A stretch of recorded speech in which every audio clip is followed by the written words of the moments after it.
To grill or not to grill? That is a question. Barbecuing often gets an unhealthy rap, and for good reason. But is there a healthier way to enjoy some good old-fashioned barbecue? Of course there is. Find out today on The Healthy View.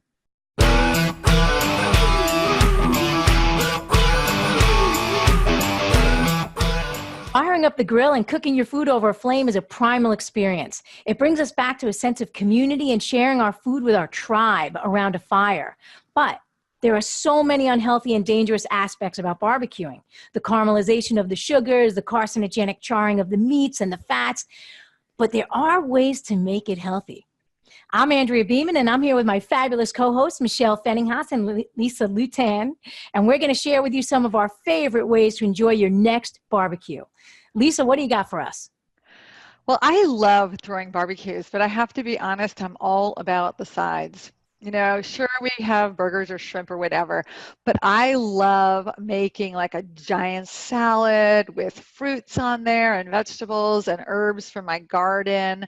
Then I make a huge platter of grilled vegetables like sweet potatoes and onions, zucchini, squashes, peppers.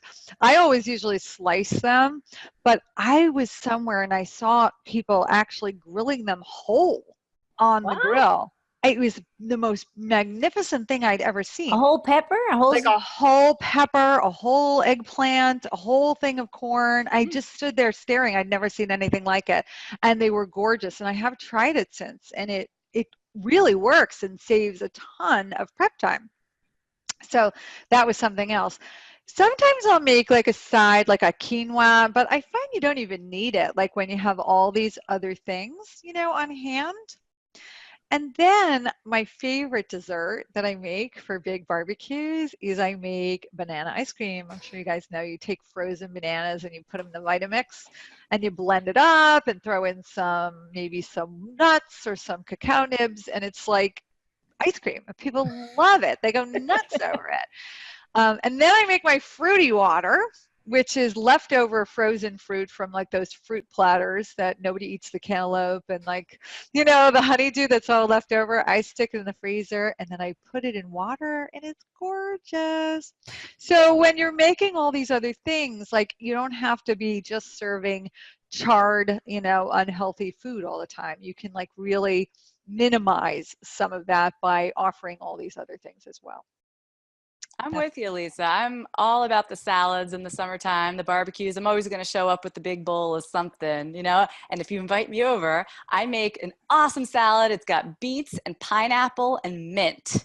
Yum. It's awesome. It's the kind of thing, though, you can't mix it up too far in advance because the pineapple turns pink from the beets. But you do it right away and serve it, and it is delicious. And yeah, it's all about the flavor and it's about the color. I mean, what's better than a lot of color on the table in the middle of a summertime barbecue in the backyard?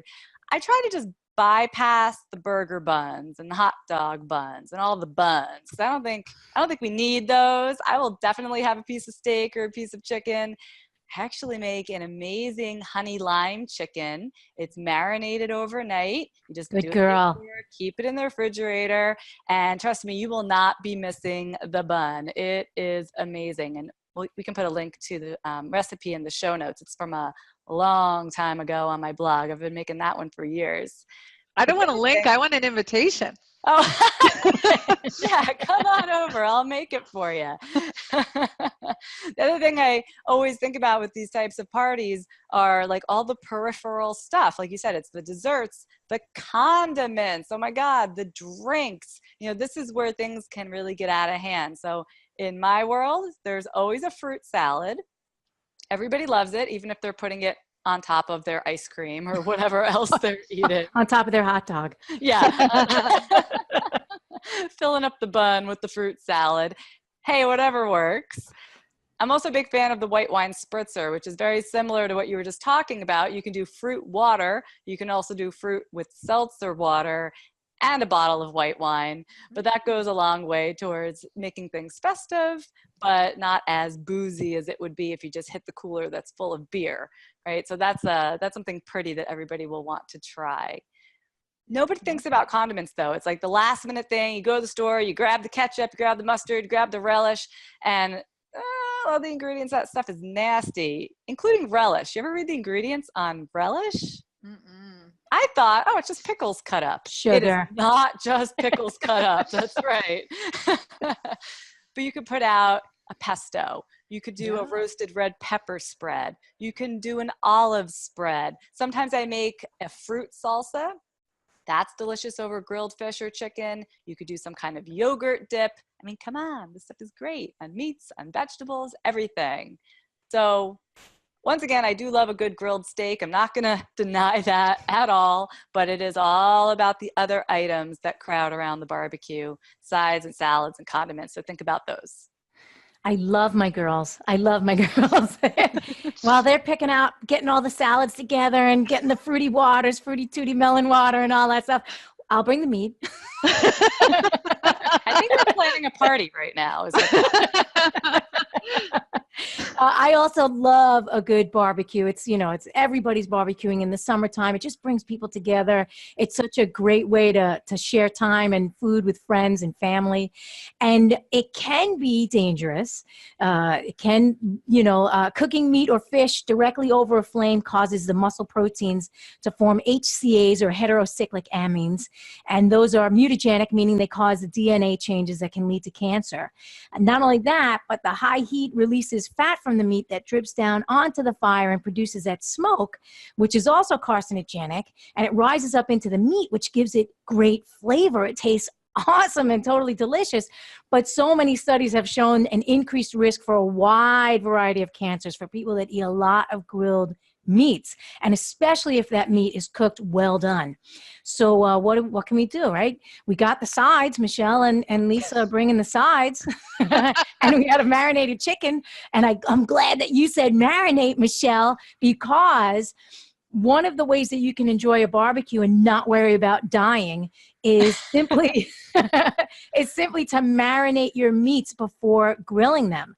This is one of the best ways to reduce the formation of the HCAs by as much as 96%. Wow. That's huge.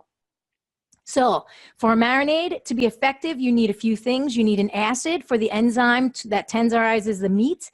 You can find that in lemon juice or lime juice or buttermilk or yogurt or any vinegar.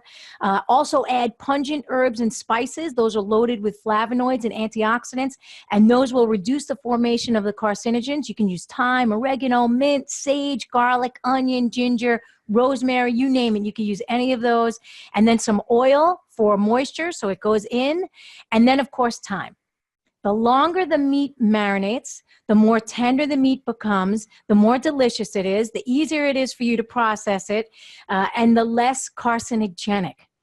So this is all great stuff. And I know Michelle has a recipe, and I got a recipe for you guys too, because besides marinating with herbs and spices, I would also finish that meat when it's on the plate with either a pesto, like Michelle said, or a chimichurri to boost. Yeah, you get an extra boost of flavor and protection. And my sister-in-law loves my mint chimichurri. She puts it on everything, like everything.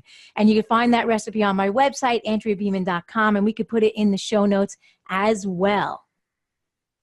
It is amazing how much I learn on this show. I have to tell you, amazing. Anyway, thanks for joining us today. We want to make sure you don't miss any episodes of The Healthy View. So please subscribe on iTunes. And while you're over there, we wouldn't mind if you left us a review so we could help spread the word.